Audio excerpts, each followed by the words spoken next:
Hello, Inmendham. I'm the Mass Analyst.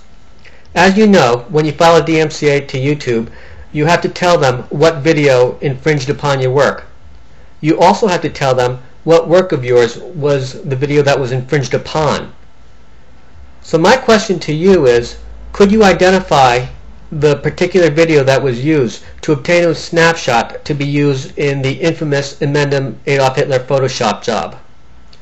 Now, each of your videos, let's say they last 6 minutes long. Probably most of them last a little bit long, but let's just say that they're on average 6 minutes long.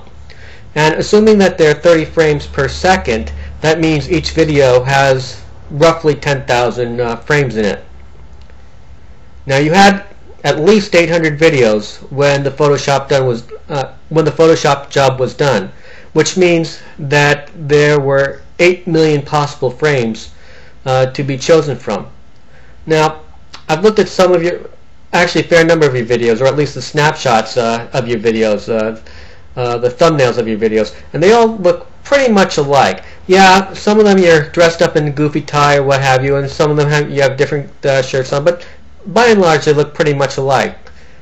Given the fact that the snapshot that was taken was heavily photoshopped and you really can't tell what you originally wore, can you identify which of your 800 videos was infringed upon? Could you get, even if you could identify the particular video, could you identify within 1 minute what frame was actually used?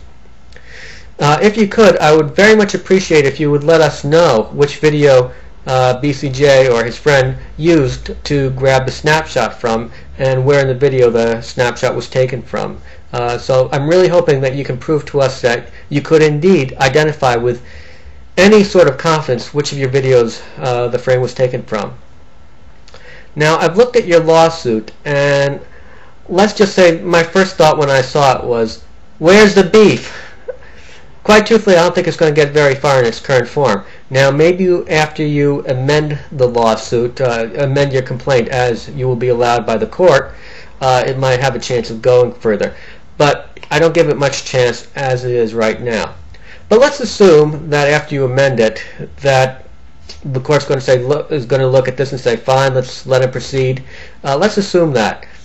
Well, one thing that I hope that will come out of this is a ruling that if there's not enough of the original work being used to be able to identify which work was infringed upon, then as a matter of law, the use should be declared as fair use and not an infringement. If so little of the work was used that you can't even tell which one of your works was infringed upon, then that would not be a copyright violation.